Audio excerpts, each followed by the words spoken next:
You are 20 years old. Most people your age are stressed about exams, about rent, about what to do with their life. You are not most people. Your net worth crossed $1 billion 3 weeks ago. Not a family inheritance, not a lottery ticket, something you built, something that got out of hand in the best possible way. And now the world is different. Every single part of it. You wake up at 7 a.m., not because an alarm told you to, because your body is finally rested for the first time in years. The bed is the kind of thing you used to scroll past on Instagram and think was fake. It is not fake. It is yours. The penthouse is on the 54th floor, floor to ceiling windows. The city is below you. All of it. The traffic, the people, the noise, all of it happening down there while you stand up here in silence with a cup of coffee that someone made before you even got out of bed. That is the first thing that hits you about this life. Someone is always already awake. Someone is always already working, so that you don't have to. Breakfast is whatever you want, not from a menu, not from an app. Your private chef asks you every morning what you feel like. Some days it is simple. Eggs, toast. Most days you don't even know what you want, and he figures it out anyway. You are 20 years old, and you have a personal chef who knows your preferences better than you do. The first week, you buy things. Of course you do. A watch that costs more than most people's cars. Shoes that have a 2-year wait list, except for you, because someone made a call. A car, then another car, then a third because the second one felt wrong for the city and you needed something smaller. The spending feels like nothing. Genuinely, nothing. You check your account after dropping $400,000 in a single afternoon, and the number barely moved. That should feel exciting. For about a week it does. Then the nights start. Someone finds out. They always find out. A tech blog runs a piece. Then a bigger outlet picks it up. Then it is everywhere. 20-year-old billionaire. Youngest self-made in the country. Your face, a photo from 2 years ago when you looked younger and less sure of yourself, is on the front page of 3 websites by Tuesday morning. Your phone changes overnight. The same number you have had since you were 16 is now receiving 400 messages a day. Old classmates. Distant relatives you have not spoken to in years. People from your hometown who never said a word to you in school. Everyone has something to say. Everyone has a reason to reach out. You hire someone to manage the messages. Then you hire someone to manage the person managing the messages. The parties come next. Someone invites you to something. A rooftop. A club buyout. A weekend in Ibiza with people whose names you recognize from magazines. You go because you are 20 and this is supposed to be the best time of your life, and these are the things people your age dream about. The club is loud.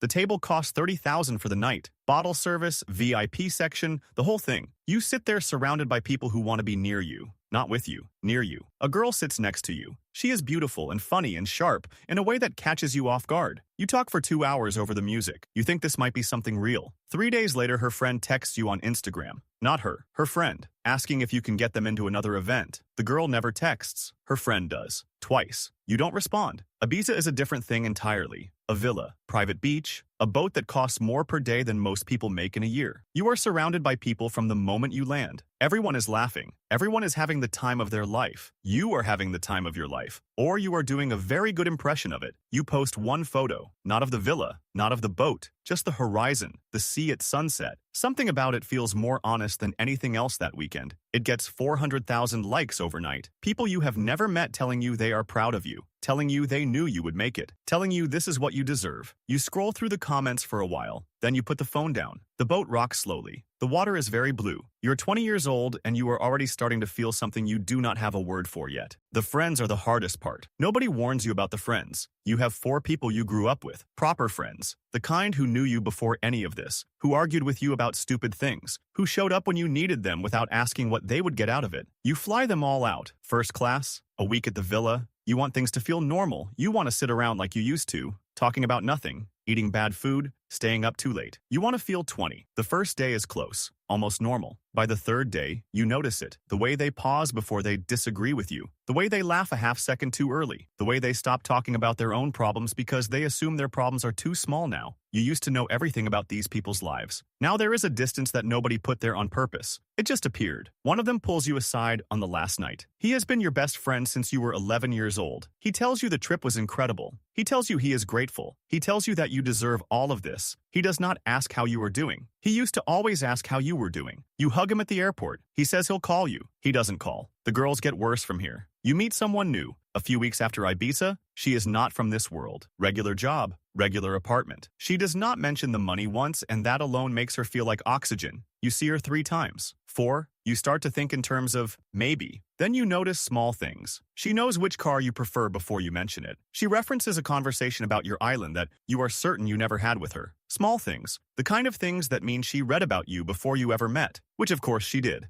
Everyone does now. You are a search result, a Wikipedia page, a profile with a net worth attached to your name. And once that question is in your head, does she want you or does she want this? It does not leave. It sits behind every moment, every dinner, every time she laughs at something you say. So you pull back, slowly at first and then all at once. She texts you twice, then she stops. 2 weeks later, a tabloid runs a piece. Inside sources close to the couple, photos of you at the restaurant, photos of her outside your building, her name, her job, her face, all of it, now attached to a story she had nothing to do with. You send her an apology. She reads it. She doesn't respond. You erased her private life just by sitting across from her at dinner. There was nothing she could do about it. There is nothing you can do about it now. The lawsuits come in month 4. Not 1, not 2, 11 in the first 6 months. An old contact claiming you stole his idea. A woman who says you promised her money at an event you were not even at. Most of it is garbage. Your legal team uses the word frivolous so often it loses meaning. But each one puts your name in a headline. Each one costs 6 figures to fight. You settle 3 of them. Not because they have merit, because fighting in public costs more than writing the check. Your legal budget for the year crosses $30 million.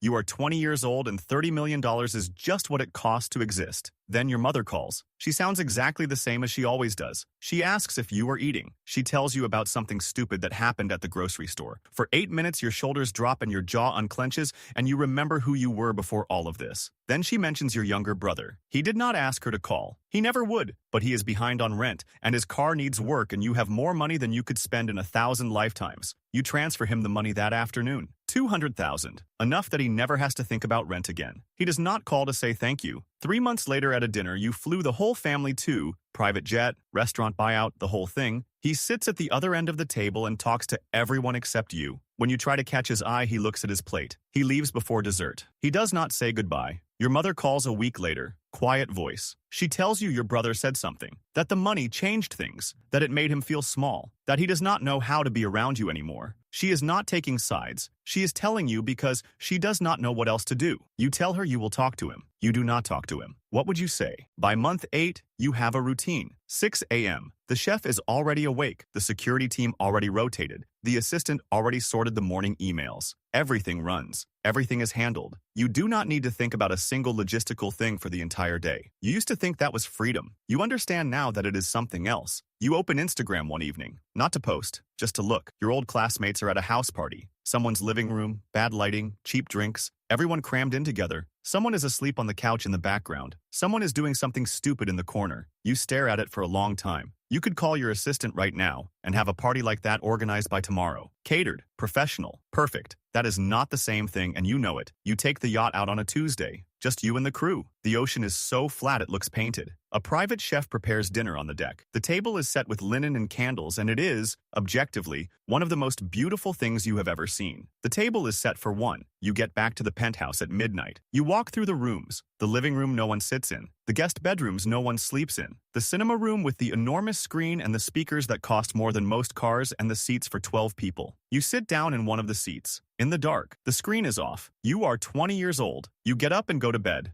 Somewhere around 3 a.m. you are awake. You go to the window. The city is still down there. The same city, still moving, still full of people doing ordinary things, people your age coming home from nights out, people arguing over nothing, people sitting in all-night diners at 3 a.m. because they have nowhere to be. You watch them from 54 floors up. You open your phone. There are 340 unread messages. None of them are from someone who just wanted to know how you were doing. You think about the last time someone asked how you were doing. Really asked. Not your assistant, not your lawyer, not someone who needed something from you. You cannot immediately remember. You put the phone down. The city is very quiet from up here. Or maybe it is loud and you just cannot hear it anymore. Maybe that is the same thing. You are 20 years old. You have everything. You are trying to remember what you wanted when you wanted this.